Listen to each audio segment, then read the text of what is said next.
Hello everybody, how are you all? Welcome again. Hope you've all been well. This is the first video for July. We're into July now, the second day already.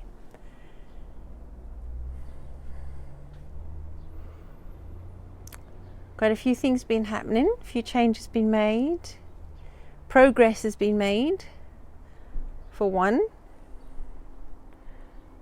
a roof has been built over the cooking area. Nowhere near done yet. We still have to finish putting the insulating layer and the render on what will be the oven. We still have to make some alterations to the chimney to bring it outside as well. And then when that's done, we're going to be closing in the sides, at least the sides, with some of the shed type wood. So then that will be done. And we also have today got my workshop shed. So that is going to keep us busy for the next few weeks. I wouldn't have been able to do that with all the busyness of everything else that's going on if I hadn't made a few more changes as well. So I've made 2 changes now, very difficult ones to make, but necessary in order to be able to start putting life, family, and all sorts of projects in order in their proper place so that things can fall into place. And since I've made 2 of those changes and readjusted my attitude towards them, the way I think about things are falling into place, help is being received, changes are happening, and finally there seems to be positive progress and a light at the end of a tunnel. One of those big changes that we've just made is we've decided to give the crafts a bit of a rest until we've sorted everything else out, because it does take up so much time while we're trying to juggle everything else. So for now, we're quitting the shop for now, and I don't think we're going to be having the craft fairs at Christmas, but we'll still keep crafting as and when we can, just to allow us in the meantime to complete and get all these projects sorted, out of the way, done, dusted, and take away some of the luggage that's sitting on our shoulders, because they're necessary things that need to be done. As you remember, I was talking before about trying to get the house in order, to get it tidy, cleared out, simplified, to be able to not just physically but mentally relax a bit more and be able to do things in order. And I can't do that when the whole house is full of craft stuff everywhere. So that's the one thing I've been able to do, and I can separate work from home. I can separate that part of our projects being a work thing from our home, so that home can be a relaxing, peaceful place where our family love to be and feel safe in, and that they have our undivided attention when they are with us. So that's the one big change, and we're just giving it a rest for a bit. We're going to stay in contact with the folks in the shop. We love them, we enjoy working with them, and I mean, it's only 1 day a month that we have to volunteer as crafters, but they also are going through some changes. The shop is moving location, their contracts will change, which will affect us, and we're not ready for that kind of change. It would affect us negatively. So it feels like everything is happening for a reason at the right time, and I'm going with it. Do you remember I mentioned a little saying I heard? I can't even remember who said it. I wrote it down somewhere. But it was along the lines of, if you want to make small changes, change the way you do things. If you want to make big changes, change the way you see things. And I added to that in my own mind, saying if I want to see changes at all, do both, change the way I do things and the way I see things. So changing the way I prioritize certain things, or the way I feel about them, or my attitude towards them, has made a big difference to the way I do all of them. and it's already having a big change. And for the first time in more than a week, I'm actually able to just sit down, even though I've got a mountain of work to do. I'm just sitting down chatting with you guys in my garden, in the space that I made for people to be able to do that, and it's not been used for that recently. It's lovely. Also, another thing I've had to do, we're helping family a bit, extended family a bit more as well, and the one thing we're doing is I'm clearing out their garden, because usually we used to do that before, but we haven't touched it with all the chaos that's been going on. We haven't touched it for a year, and in that time nature has taken over. So I'll just put in a little snippet of a video to show you.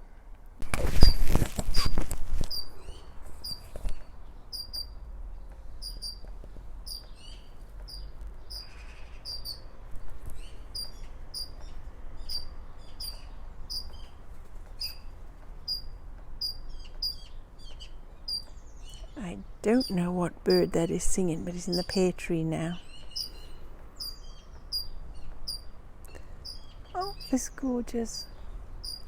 I don't know what bird it is. It's now in the apple tree. So if you're wondering what garden I'm in, it's the third garden we now tend, our aunt's garden. Look at those beautiful roses. Right. This part of the garden I tidied up a bit last week. Starting, all of these cracks were full of that red valerian. Every single crack, you still see the roots. All of the cracks in these paving were full of tall grasses. So they had to be cleared, piled there, ready to sort out. The apple and pear trees need looking after. The lavender needs cutting. A humongous amount of work. I haven't been doing any garden here for a year, and that is the result. So this week I shall be clearing out that part of the garden and tidying up, and hopefully restoring this garden to its absolute... Oh look, there she is again. I don't know what bird she is. I can't see it from this angle. I can't really see, and this camera is on my new phone, new refurbed phone, my eco phone, because it's refurbed. Because the other phone packed up, the sensors went. Absolutely beautiful. Speckled underbelly.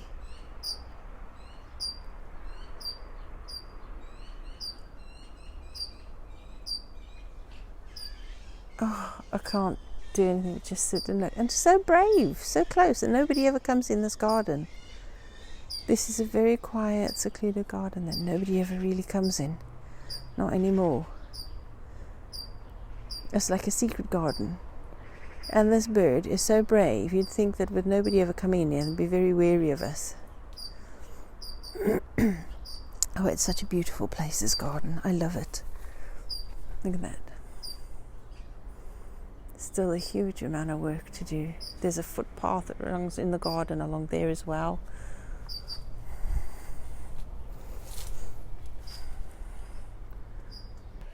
And once I've got the neglect sorted, if I stay on top of it, then I only have to manage that garden for one day a month.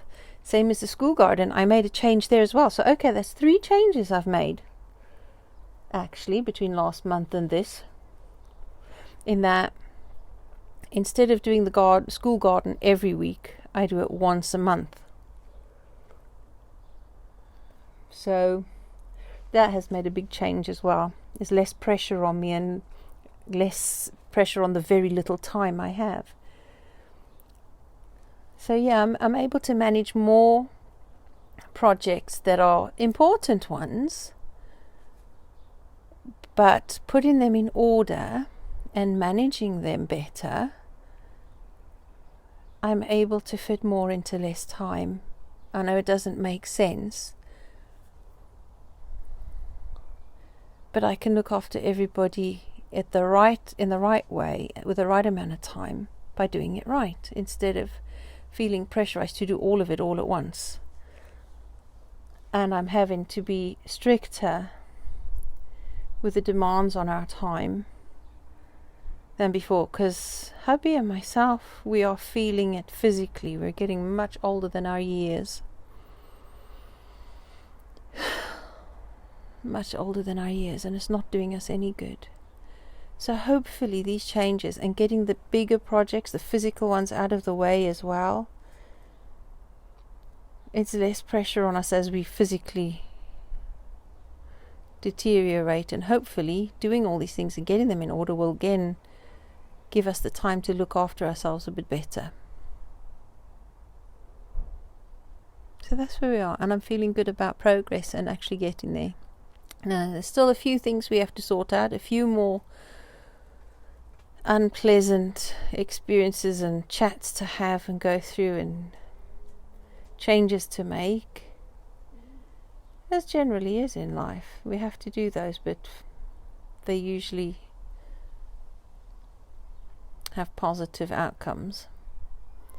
But setting new boundaries is one of them. So there we go. Oh, I'm just looking at the sun coming over the horizon from the front of the house, over the hills. It's so lovely. And that summer has finally arrived for the last week and a bit. It's been lovely. And look, the grape has really sprawled over there, right the way to the house. That's nice. Oh, sorry, putting you right directly facing the light and everything goes black. Oh yeah, I've spent an entire day yesterday, like from early morning right the way through till 10:15 almost last night, in the garden, planting out and sorting out all sorts of things. Look, there's virtually no plants left yet. I have planted out and transplanted loads of things. These are for a friend, those are for a friend. These are just going to be nurtured under here for a bit now until I grow some more. But everything else has been put in the garden, and there's so much stuff you wouldn't be able to tell anyway. But I had put my gherkin out yesterday and the sweet peas, because that's where all my butternut were, and the storms we had in June just absolutely devastated. There's nothing left. But I have one butternut squash that survived, just one, and that has gone in between the corn, and I am hoping it survives slug attack. But I have put some rather spiky wood chips underneath, and there are flowers going to be there soon, so let's hope it grows towards the light so they can get the sunshine. Rocket has sprouted up in between as well. I'm just going to leave that. The beans are doing great on the edge of the corn. Feverfew has finally sprung into life. I need to harvest them in the morning, so harvesting things for herbs to keep is after morning dew lifts and before the sun gets hot, so preferably around 11 o'clock in the morning at the latest. Oh, look at those nasturtiums. Aren't they just such a bright ray of sunshine? And I've got my tomatoes, my volunteers that I didn't even sow. Look at that, already turning into a nice bush. And I've surrounded that with marigolds and lettuce. Don't know how they'll stand up to the slugs, but never mind. There's another one, and the third one is over there by the house. So 3 volunteer tomatoes, not bad for ones I didn't even plant. And there, this year there's loads of flowers on the Chilean guava. I'm so excited to see how that turns out this year. I didn't get any of the fruit off there last year. There were about 3 or 4 and the birds had them all. Oh, the hedge, I also did this last week. I cut this very tall privet hedge and gained back more than 2 feet of space behind the shed. It was right the way out. The kiwis preferring being behind the shed out of the wind, because they hate wind, the kiwis do, the Arctic kiwis. The shreddings I've just used on the ground. Saves me having to use my wood chips there. and it'll help eventually feed the privet. Compost was turned and sorted out because I needed to sort the area for the shed to go here, because that's where the workshop is going to be. All of these plants, these bushes, will go in the front garden somewhere. I'll figure it out, and if there's no room for them, some friends will be getting some bushes. Yeah, things are surviving. So there we are, lovelies. And as this develops, I haven't been able to make a video or anything like that to do with this, because number one, this camera is on a new, in inverted commas, phone, because my old phone completely packed up. The sensors had broken on the keypad, on the face, on my iPhone, and I couldn't access absolutely anything. I could receive calls and that was it, nothing else. So I had to get a new phone. Couldn't afford it because I don't want to go into debt, so I had to buy cash, and all the new cash paying ones for iPhones begun at £300. I mean, what? And there's no way I'm going to get one on a contract. So my son suggested I go to a certain shop and get a refurb one, and I did. I got a refurb one for way less than half that price. So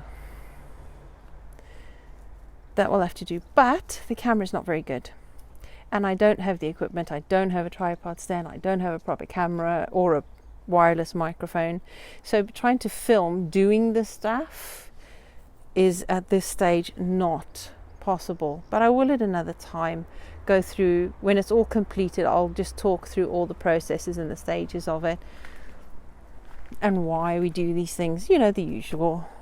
So I'll share all of that with you another day.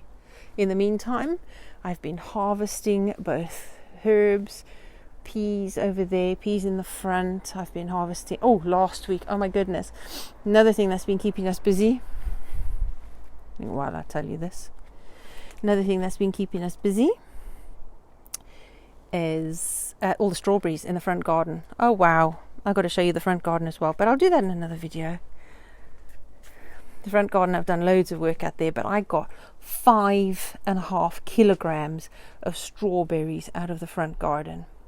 That made 8 jam jars of jam, plus 10 fruit rolls from a dehydrator, plus the rest of it frozen for smoothies and other things through the year, however long it lasts. And I still have more strawberries to harvest before the plants are finished fruiting for the year. And that was lovely because it's a no care crop. I just let the strawberries do their thing, grow where they want. I very rarely water out the front garden, and all I did was harvest. So that's how I like to grow things, and that was a really good crop. So I think I'll get one more crop out of those same strawberry plants, and the runners that come off this year I'm going to have to pin into small pots, so that I can see which ones are new ones, because they only last productively properly for around 2 years. So their first crop will hopefully follow next year's crop to replace the plants that give their last best crop next year. Oh, I can smell the privet off the hedges. I love those flowers. So relaxing. Well, there you go. I've got loads more I can talk to you about, but that would take forever. I don't want to bore you too much. So in the meantime,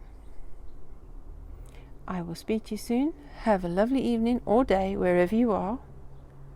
Enjoy the chaos while it lasts. Do them all in the right order, in the right way. Change perspectives in the way we see things and the way we do things. And watch life move forward, hopefully in good ways. Bye everyone. Take care.